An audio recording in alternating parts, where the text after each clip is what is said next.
जय भीम। मैं उमेश गजभी। आंबेडकरवादी बुद्ध चळवळ यानी आंबेडकराइट्स बुद्धिस्ट मूवमेंट, इसका राष्ट्रीय समन्वय प्रसारक आज से बाबा साहब आंबेडकर लिखित द बुद्ध एंड हिज धम्म यानी बुद्ध और उनका धर्म, ये इस धर्म ग्रंथ के आधार पे अध्ययन करने का यानी पढ़ाने का कार्य आज से शुरू करते हैं। बाबा साहब आंबेडकर इन्होंने द बुद्ध एंड हिज धम्म ग्रंथ जो लिखा, यह संदर्भ ग्रंथ के तौर पे अंग्रेजी में लिखा हुआ संदर्भ ग्रंथ का मैं जिक्र हमेशा करते रहूंगा। यानी जो भी मैं संदर्भ दूंगा वह द बुद्ध एंड हिज धम्म ग्रंथ इस ग्रंथ के आधार पे होगा जो बाबा साहब आंबेडकर जी द्वारा लिखा गया है। यह जो भी अध्ययन हम बुद्ध एंड धम्म का करेंगे वह writing and speeches, doctor Baba Saheb Ambedkar writing and speeches, Maharashtra सरकारद्वारे प्रकाशित वॉल्यूम 11 जिसका नाम है द बुद्ध एंड हिज धम्म, ये हमारा प्रमाणभूत धम्म ग्रंथ रहेगा। उसका अनुवाद किया हिंदी में किया हुआ मैं आपको बताने का प्रयासरत रहूंगा। आपसे हम द बुद्ध एंड हिज धम्म ग्रंथ यानी बुद्ध और उनका धम्म, यह धम्म ग्रंथ बाबा साहब आंबेडकर लिखा है, वह जानने का प्रयास करेंगे। भारत में 1956 के बाद बहुतांश जो एससी वर्ग के लोग हैं उन्होंने नागपुर में 14 अक्टूबर 1956 को बौद्ध धर्म की दीक्षा ली और उन नए बौद्ध धर्मांतरित लोगों ने जो धम्म लिया है उसकी जानकारी और आचरण कैसे किया जाए, इसके लिए बाबा साहब ने उनके लिए धर्मांतरित बुद्ध और दुनिया के बुद्धों के लिए एक परिपूर्ण एक ही ग्रंथ में सभी बुद्ध का जीवन चरित्र और शिक्षाएं आनी चाहिए। इसलिए द बुद्ध एंड हिज धम्म ग्रंथ लिखा। वह ग्रंथ हम पढ़ के अपने जीवन में ला सकते हैं क्या, आचरण कर सकते क्या, नैतिक आचरण और शिक्षाएं जीवन में लाके हम उस पर चल सकते क्या, ये धम्म ग्रंथ अध्ययन करते समय हम जानने का प्रयास करेंगे। आज इस ग्रंथ का महत्वपूर्ण बाबा साहब आंबेडकर द्वारा लिखित इंट्रोडक्शन यानी परिचय हम अध्ययन करने का प्रयास करेंगे, वो मैं बताने का प्रयास करूंगा। मेरा पिछले 30 सालों का बुद्ध और उनका धर्म ग्रंथ पढ़ाने का जो मुझे अनुभव है और मैं फील्ड वर्क और फुल टाइमर रह के धर्म प्रचारक रहने की वजह से अनेक भारत के और प्रमुखता से महाराष्ट्र के अनेक शहरों में, एमपी के कुछ शहरों में, पहले के एमपी के कुछ शहरों में मैंने क्लासेस ली, वीकली मैं क्लासेस लेता था। अनेक शिविर जो रिट्रीट बोलते, वर्कशॉप बोलते, वो मैं ले चुका हूँ। उनके अनुभव के आधार पे मैं ये कह सकता हूँ कि जब वर्षावास के दौरान हमारे बौद्ध लोग बुद्ध एंड धम्म ग्रंथ का अध्ययन करते हैं, पढ़ते हैं, तो वह शुरुआत से पढ़ते हैं। शुरुआत के पहले जो बुद्ध एंड धम्म यानी बुद्ध और उनके धम्म ग्रंथ में बाबा साहब ने जो परिचय दिया है, इंट्रोडक्शन, वह पढ़ा नहीं जाता। अब उस परिचय इंट्रोडक्शन के अंश को पढ़े बगैर जब हम आगे बढ़ते हैं तो ज्यादातर लोगों को वह बुद्ध और उनका धर्म ग्रंथ समझने में कठिनाई होती है। ये कठिनाई कम करने के लिए और बुद्ध और धर्म ग्रंथ समझ समझ में आना चाहिए करने के लिए अध्ययन करते समय बुद्ध और उनका धर्म इस ग्रंथ के पहले दिया हुआ परिचय यानी इंट्रोडक्शन अध्ययन करना अत्यंत आवश्यक है। उसके बगैर हम आगे बढ़ेंगे, शुरुआत से यह धर्म ग्रंथ पढ़ेंगे तो हमको समझने में बहुत मुश्किल आ सकती है। इसलिए बाबा साहब ने इस इंट्रोडक्शन परिचय के अंश में जो कुछ प्रश्न किए हैं, कुछ बातें रखी है, उसको समझना बहुत आवश्यक है। आज मैं इस परिचय को बाबा साहब अंबेडकर द्वारा लिखित ये परिचय को मैं आपको बताने जा रहा हूं। ये परिचय को मैंने 7 पार्ट यानी 7 अंशों में रखा है। आज मैं उस परिचय का एक या 2 अंश बताने का प्रयास करूंगा। जितना भी समय हो, ज्यादा से ज्यादा मैं 25 या 30 मिनट बोलूंगा, उसके ऊपर नहीं बोलूंगा। इसलिए मैं जितना रख सकता एक अंश या 2 अंश इस परिचय का वो रखने का मैं प्रयास रखूंगा।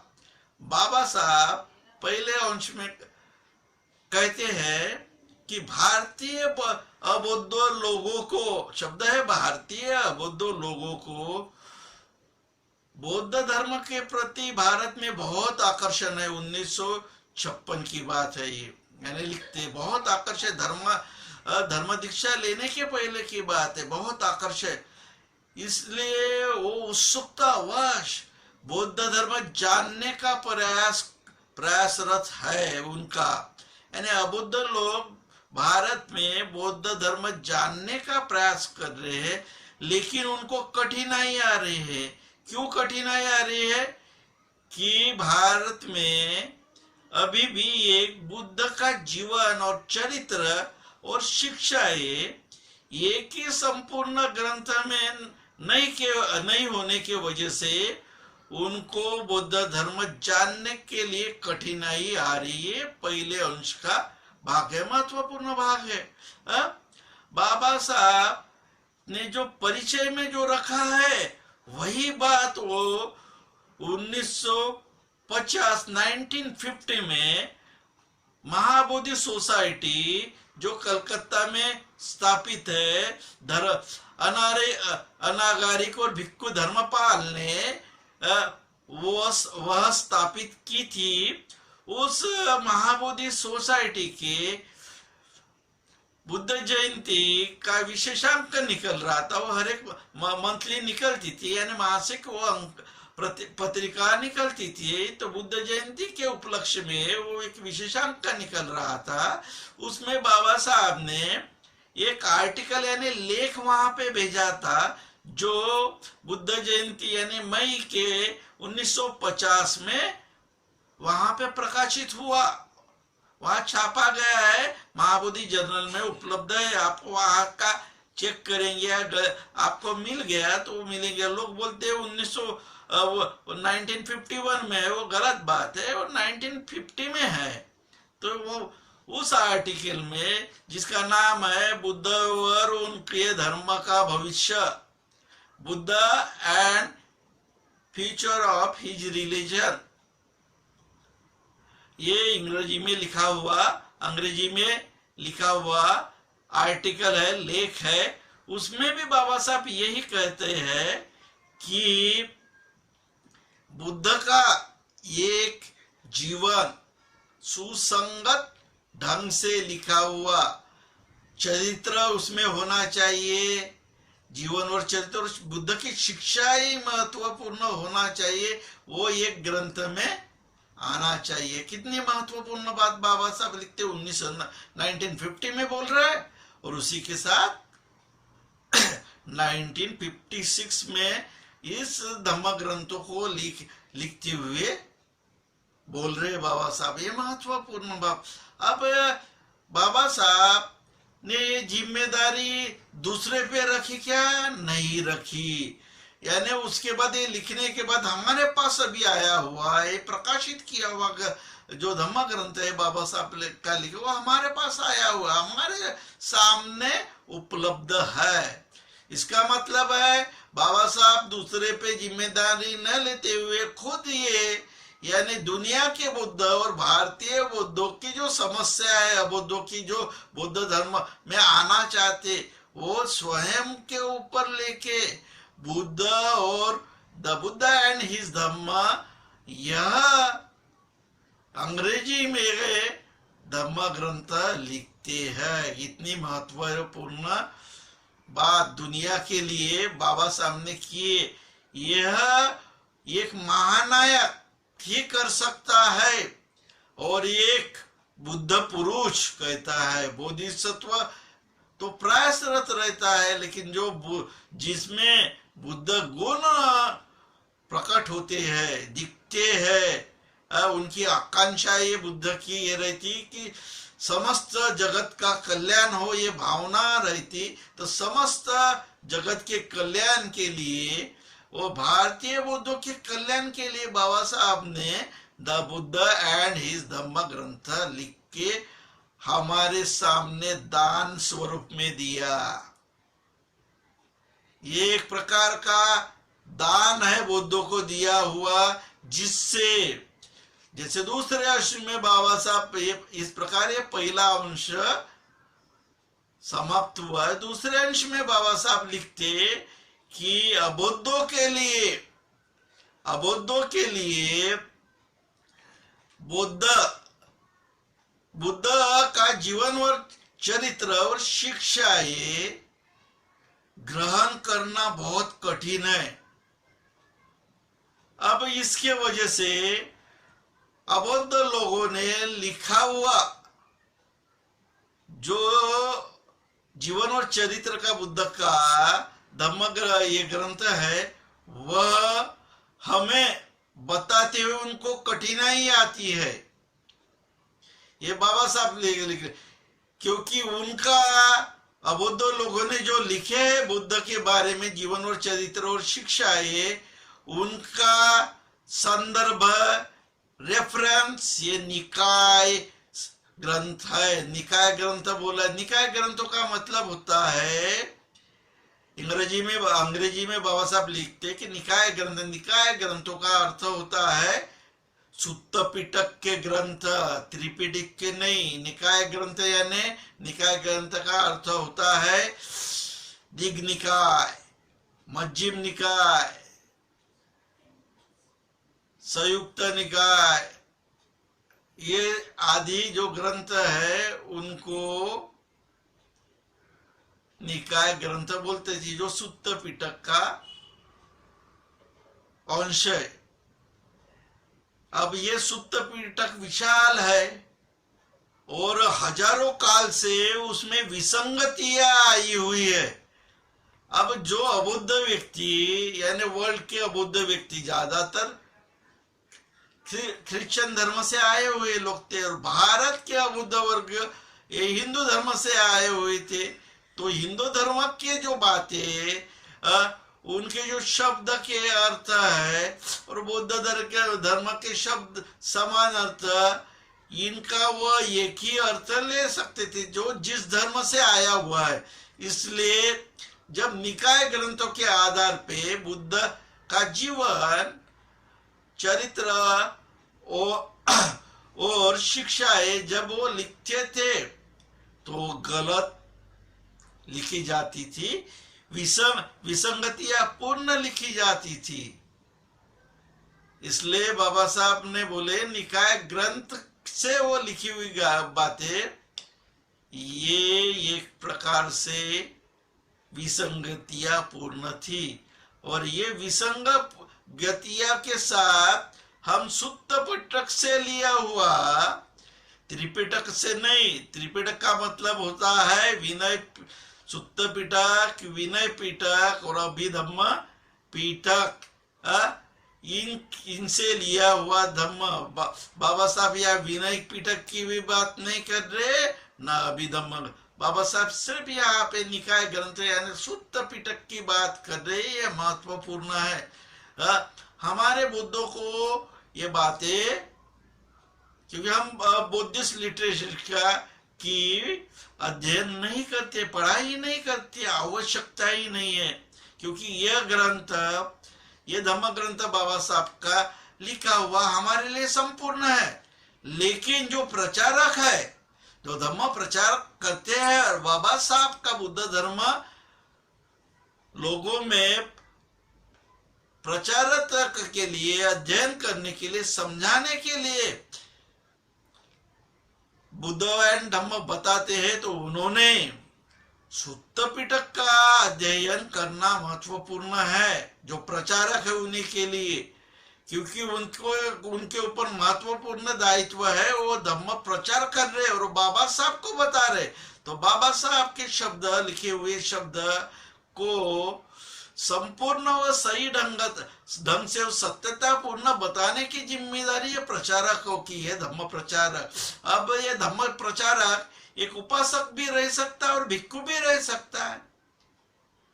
जैसे बुद्ध के विनय को मानने की जिम्मेदारी भिक्खु की है, वैसे ही 1956 के बाद के जो भारत में भिक्खु बने, जो खुद को अम्बेडकर राइट कहलाते, उनके भी जिम्मेदारी है कि वो प्रचारक बने और बुद्ध एंड धम्म अच्छे ढंग से अध्ययन करने के लिए, पढ़ाने के लिए, यानी धम्म भारत में फैलाने के लिए अच्छे से शुद्ध पिटक पढ़े और उसमें से वैज्ञानिक जानकारी लिए, सत्यता पूर्ण जानकारी लिए और विसंगतियां हटाए।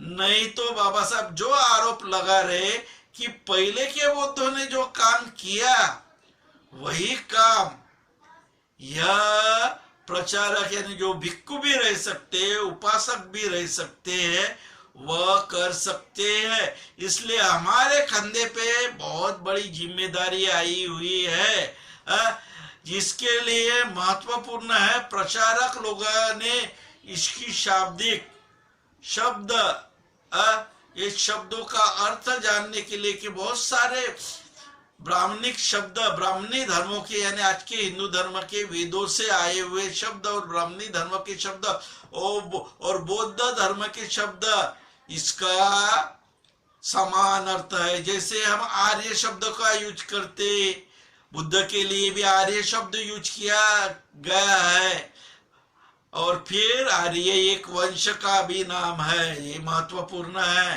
तो हम इसलिए जब बुद्ध धर्म के प्रचारक के तौर पे काम करते, प्रचारक नहीं है, तो द बुद्ध एंड हिज धम्म हमारे लिए संपूर्ण ग्रंथ है।